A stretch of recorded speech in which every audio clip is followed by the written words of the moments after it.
ఏంటి లక్కీ గౌతమ్ ఇక్కడున్నారు? ఈగ చనిపోయిందని పాతేస్తున్నాం. బాగా చూసుకుంటే చనిపోయింది. ఈగ చనిపోయిందా? ఏంటిది? ఈగ ఈగ చనిపోయిందా? అందుకని ఏం చేస్తున్నారు? పాతేసి కాలబెడుతున్నారా?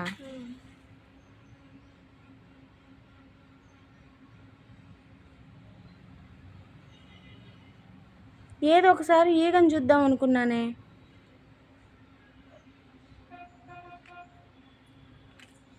ఎందుకు చచ్చిపోయింది ఈగ? చూపి. అందుకని కొట్టి చంపేశారా? అదే చచ్చిపోయిందా? అబ్బో పూలు కూడా పెట్టారా దానికి? ఏది ఈగ కనపడలే నాకు. ఇదిగో ఓకే ఓకే కనిపించింది. ఏం తెచ్చుకుంటావు?